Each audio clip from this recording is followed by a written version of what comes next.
Dr. Vijay Kaliparapu showed you 3D animations, which is great.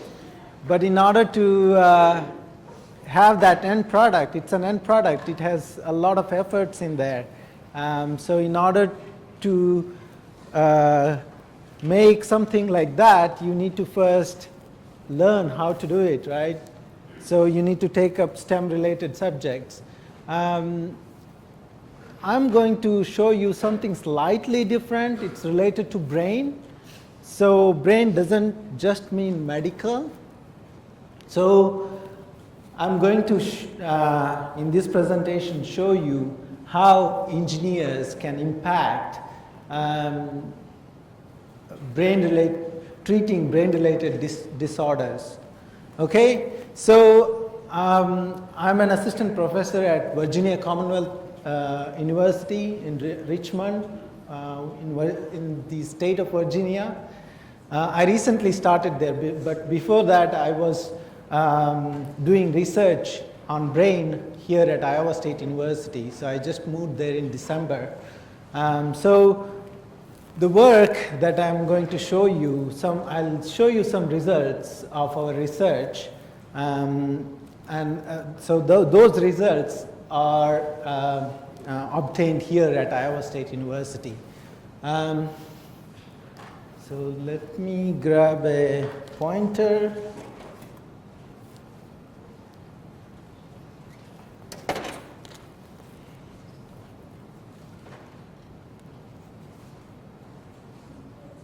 So these are my collaborators. Dr. Kanthaswamy is from Veterinary Medical College. So we all, School of Engineering collaborates with Veterinary Medical College to do some tests on animals and see if our engineering techniques can be used to treat some disorders in animals, and then it can be moved on to actual human subjects. Yeah. So this event is funded by American Physical Society. So they thought that the American Physical Society thought that there's a need for researchers like us to show school children how our research impacts the society, and for example, in this case, how our research in engineering is able to help patients with neurological disorders improve their lives. So probably by now you know what's the most complex organ in the human body, right? So what is it? Brain, right? So brain is the most complex organ in human body. It's not just the complex one, it's also least understood because it is so complex. Does anybody know how many neurons are there in a brain, in an adult brain? Yes, ma'am? How many? 100 million? Close. Anybody else?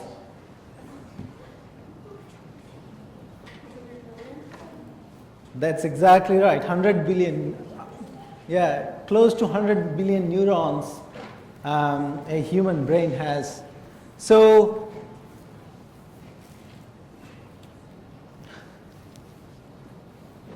and each neuron has about has many thousands connection to other neurons. So if you want to initiate any action, for example, if you want to reach out to this corner, then a motor cortex in the brain suddenly initiates this action, and because it is connected to many other neurons in a lot of nodes called synaptic connections, so, you are able to reach there. The neuron initiates the motor motion in your arm. So there are 1,000 to 100,000 connections each neuron has to other neurons. So if you calculate all that, there are more synaptic connections in your brain than the number of stars in our galaxy. So that's a staggering number. So that's why the brain is so complex. Structurally, we are just talking about the structural connections, but the function, if you think of how many synaptic actions it sends per minute, it becomes even more complex. Even the fastest computer can't handle so much data. So that's why the brain is so complex. Any other organ in the body, you can just take it as a single system and treat it as a single system and information into that system, and you will get certain output. You can do that simulation using a simple computer, but for the brain, even the fastest computer can't handle so much information. So it's that complex. So as I said, because of the availability of transmission electron microscope, scanning electron microscope, you can look at every part of the brain. You know in detail the structure of the brain, but the function is not so well known. You don't know how the memory is stored. You don't know how the memory is retrieved. You don't know how, if you want to remember something, how these synaptic connections, what path they take, what is the current that you can't replicate that. You can't make it a circuit board. So that's why it's a very complex organ. So all the researchers working in neuroscience and neural engineering are trying to understand. If we can understand this complex electrical path, we can not only cure many neurological disorders, but also improve the memory and improve the focus of people and improve arithmetic ability. Before going to the exam, you can take some sort of treatment and then go and write your math test. You will get better grades. Stuff like so. There are a lot of possibilities. Neural engineering is a very promising field. So, brain so far was thought as a chemical organ. It produces dopamine, neurotransmitters, and all these chemicals. So whenever people had any neurological disorders, clinicians or doctors treated them with drugs, with chemicals. They forgot the electrical part of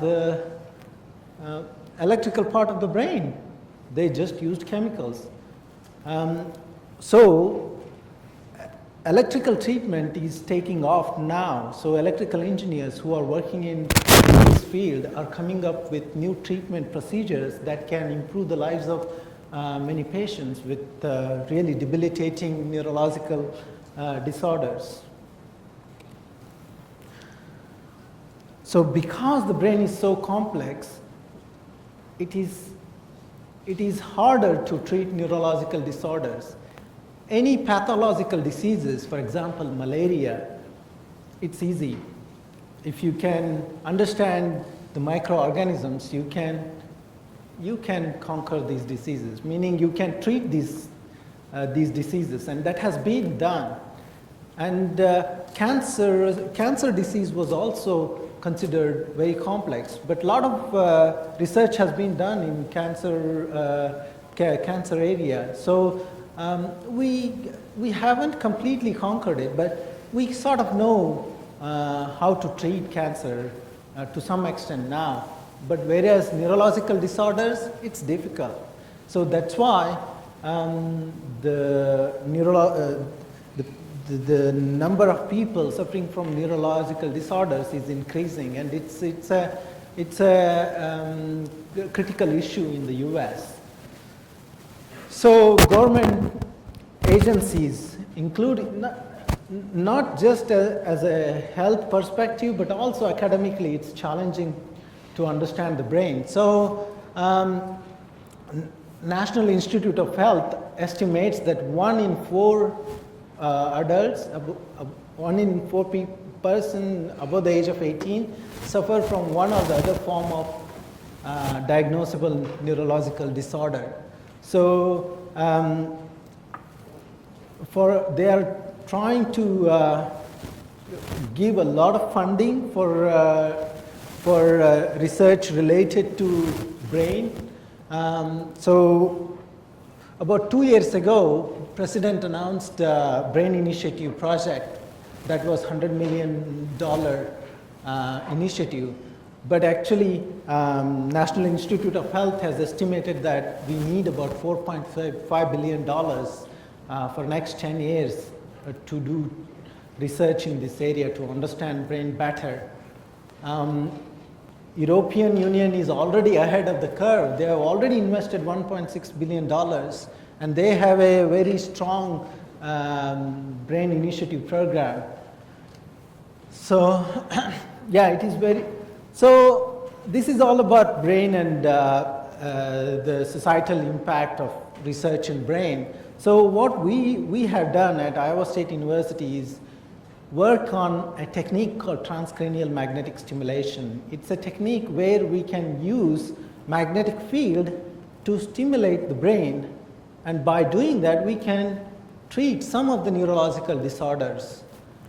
So I'll talk a little bit about transcranial magnetic stimulation, but before that, what neurological diseases or disorders are you aware of? Anybody? Okay. Sorry? Yeah. Anybody else? Neurological, what brain disorders have you come across? Yeah? Paralysis, that could be due to other conditions. Yeah. Yeah. Epilepsy, yeah, epilepsy is another neurological disease. Brain cancer, yeah, brain cancer is related to brain, but it's more of cancerous growth. Yes, ma'am. Dyslexia, yeah, and yes, sir. Autism, yes. ADHD, yes. So Parkinson's, has anybody heard of Parkinson's? Yeah? Have you seen any Parkinson's patients? Yeah? They have tremors, right? I'll show you some videos how, so currently the most popular treatment for Parkinson's disease is using a drug called levodopa, but not every patient responds to it. Not every patient gets not every patient improves after taking this drug, and also it has many side effects. So neural engineers have come up with a technique called deep brain stimulator. So what this does is you put an electrode inside the brain where there is lower activity. So the reason why people have Parkinson's is inside your brain, a part called substantia nigra part has lower activity. So in order to boost that activity, neurosurgeons carry out a surgery and put an electrode inside the brain and implant a pulse generator here which has a battery. So it keeps continuously stimulating that deeper part of the brain, thus reducing the tremor. But it's a risky procedure. You have to have a brain surgery. It's expensive, it's time consuming. Not everybody can afford it, and it has a lot of risks as well. So that's your last resort.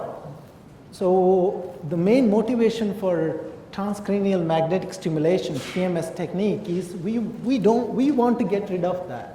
We want to use magnetic field instead of putting an electrode inside the brain and stimulate just like that. Instead of using electrode inside the brain, we'll use a coil on top of the brain or top of the head.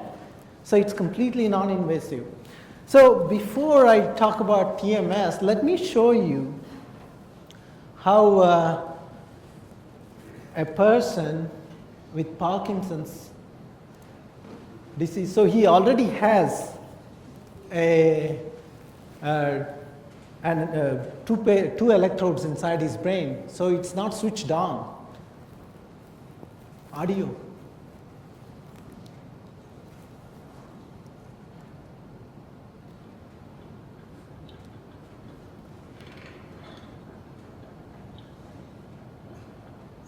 get my fat fingers to hit the button. There we go.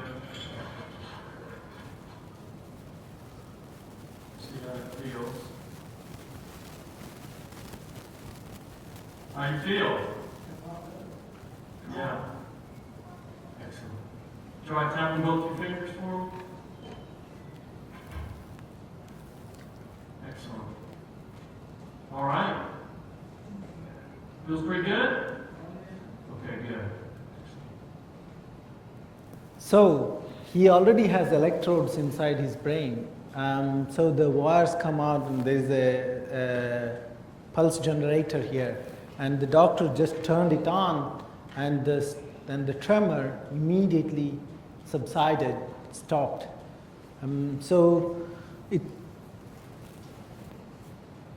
Let me show you another video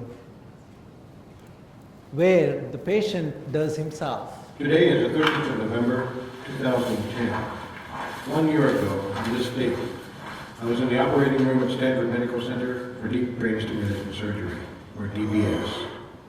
An implanted pulse generator, or IPG, was surgically placed just below my right collarbone and is hardwired under the skin up to the two entry points at the top of my head. When it's on, the tremor is optimized. There's virtually no tremor in my right hand. By turning it off with the remote control, you'll see what my condition would be without the DBS.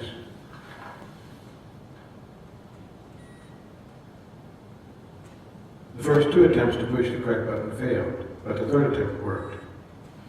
The stimulator is now off. Within seconds, you'll see the tremor return. My tremor is a resting tremor, which means when I initiate action with my right hand, the tremor dissipates. When the action stops, the tremor returns.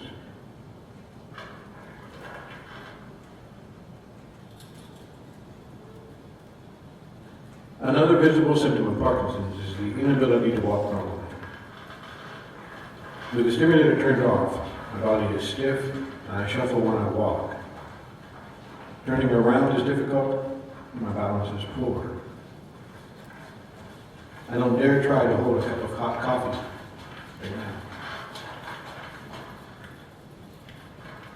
I don't think you can see it, but close up you notice that my face has dropped significantly. I can really feel that at this point.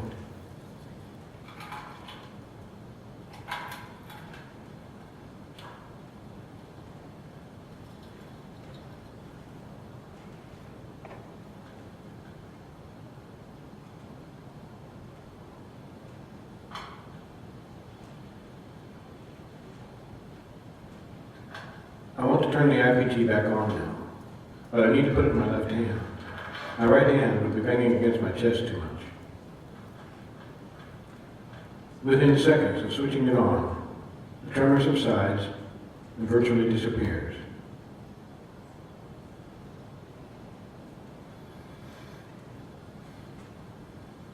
I don't turn the stimulator off very often, but it is definitely an attitude check when I'm feeling frustrated or depressed. Thank God I live in a time with this kind of technology.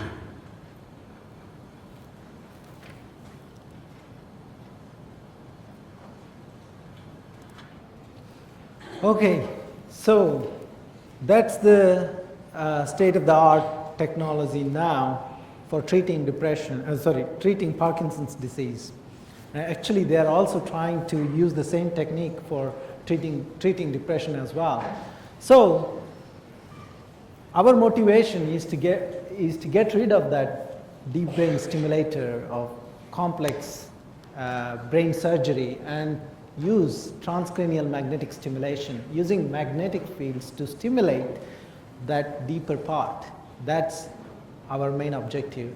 So let me first give you a small introduction to magnetic stimulation. So how many of you are familiar with magnetic fields? Have you come across magnetic fields? Yeah? Have you seen a permanent magnet that attracts Yeah, so that generates magnetic fields around it. You can also generate magnetic fields by passing a current through a conductor.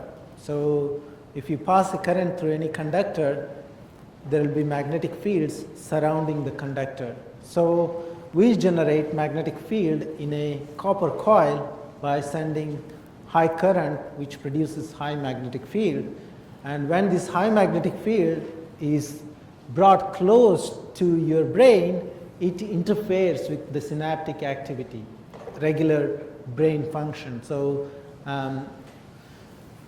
if you are doing certain function, you can stop it. I'll show some videos about that. So first time it was observed by this person way back in 1896, when he put high magnetic field coils in his occipital lobe, which is vision part of the brain. He was able to see bright lights called phosphenes. Yeah? So that means he was able to stimulate the brain using magnetic fields. So later on, Dr. Tony Barker, working at Sheffield University, built the present day stimulator that uses a coil, and it can stimulate the motor cortex with enough strength to move your arm. You've interfered with the ability to perform actions without moving your finger? So this was part of a BBC documentary about the ideal brain, or the secretive brain, something like that. So the person you saw before is Dr. Walsh. He's at UCL. He does a lot of TMS treatment on his patients. So here, he's the reporter. He's testing on him and showing how he can use TMS to interfere with day-to-day activities.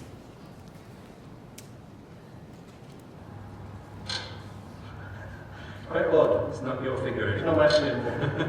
We've interfered with the ability to compute with numbers. 6, 7, 8. Okay. We've interfered with the ability to speak. Land the bridge. Land the bridge. So here, I don't think it's quite visible. That black thing, that is a coil that's just outside the head, and it puts short pulses of magnetic field on your head, targeting the right area. So in this example, it's the Broca area, where the part of the brain that processes your speech. And the bridge is falling down. You think of something you can do, and we've basically interfered with it with this machine. 2, 3, 4, 5, 6, 7, 8. So what's the problem? I don't know. So it's completely painless procedure, non-invasive, safe. Yeah. So you can interfere, you can alter, you can measure some of the functions of the brain. You can measure how the current flows from top of your brain to the fingertip. So if you stimulate your brain to twitch your finger, the time taken is the central conduction time, and that is typical for different people. So if you have any brain disorder, or if you have any traumatic brain injury, that parameter, central conduction time, will change. Then the doctors will come to know that there is something wrong with the brain. So it can also be used for diagnosis, meaning you can know if there is anything wrong with the brain, not just for the treatment. So currently it's quite widely used for treating depression. If you go to any major hospital, a TMS equipment is invariably there in Department of Psychiatry. They use it for treating depression. It's a popular technique, but we are trying to use it for more severe disorders like Parkinson's disease, where you need to stimulate the deeper parts of the brain. Let's see one more video. From all the medicines. Shut Okay, does anybody know Sound of Music? Yeah? Can you recognize her? She's the eldest child. Charmin? Yeah. Charmian is undergoing the latest treatment for depression recently approved by the FDA and available at UCLA. An outpatient office procedure using a powerful external magnet. The magnet produces a very strong magnetic field. It's about 1.5 Tesla, which is about the same strength that we see inside one of those MRI imaging machines. Charmian listens to the soothing sounds of ocean waves while the strong magnetic field is delivered in a series of pulses directly into the part of the brain known to affect our mood. It's like sometimes a little woodpecker, sometimes a big woodpecker. And then I just close my eyes and picture being on a surfboard and watching the dolphins. Our best understanding is that when we stimulate a certain part of the brain called the left dorsolateral prefrontal cortex, it's kind of the area on the left behind the forehead. That area is very important in regulating mood. And when we boost its activity over and over again with this kind of stimulation, we're able to get it sort of to lift its activity and stay in that higher state. Researchers say people who suffer from depression show less activity in specific areas of the brain. These images show an increase in activity in those same areas following TMS treatment. These individuals had excitation of parts of the brain not only adjacent to where the TMS coil was placed, but in other locations throughout the brain that are also involved in regulating mood and emotion. Patients undergo TMS for about 45 minutes daily from 4 to 6 weeks. No anesthesia or sedation is required, and patients can go back to their normal activities the same day. After a few weeks of treatment, Charmian says she is experiencing some relief. The big result is I have been free of medication for almost 6 weeks now, for the first time. And So, yeah, it's very effective. It's outpatient treatment, meaning you don't have to be hospitalized. You can just go to the clinic whenever you are free and then take this treatment.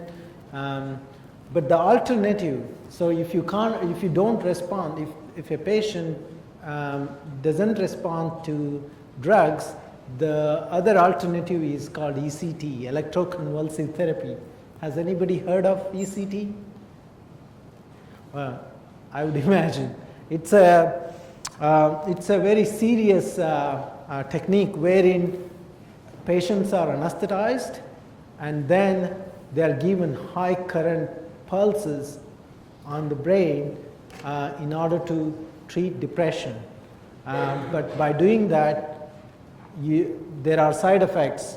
There are reports of long-term memory loss and so on and so forth. So we don't want to do that. So instead we want to use magnetic fields which are safe and non-invasive, painless. So what have we been doing in ISU? So our ability is to calculate the electric field profile in the brain. So once you put the magnetic field, it induces an electric field by Faraday's law of induction.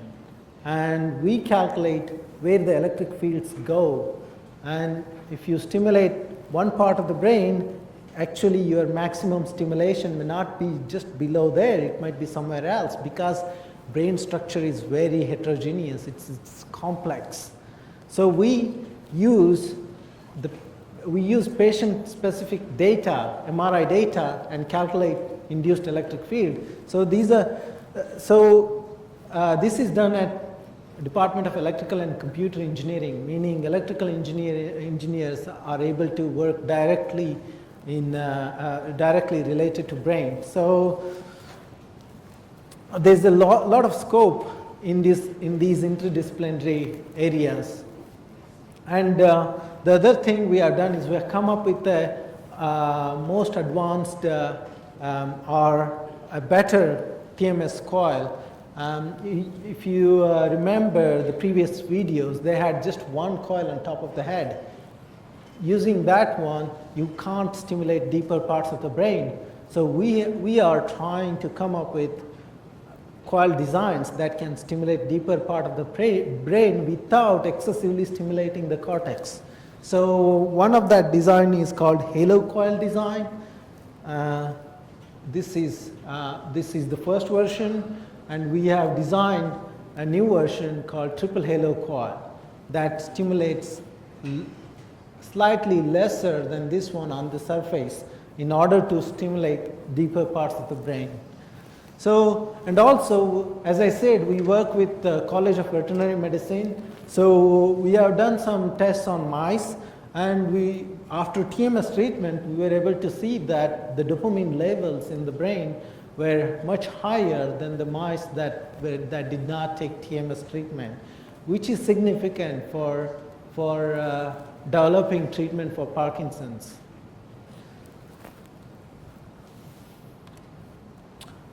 That's about TMS. So two of our graduate students, Eric Lee and Joe Baldry, will show the demonstration of how one person's stimulus can be recorded and can be transmitted to the other person. But before that, I have one question. I have one question for you guys. So I've been saying that we can stimulate your brain using magnetic fields, right? So you can find permanent magnets, neodymium, these really strong neodymium iron boron magnets in the market that normally are used for sticking things on the fridge. Can you use them to stimulate your brain? No? Any yeses? Why not? Because it has a magnetic field, right? Sorry? No, it is the same magnetic field.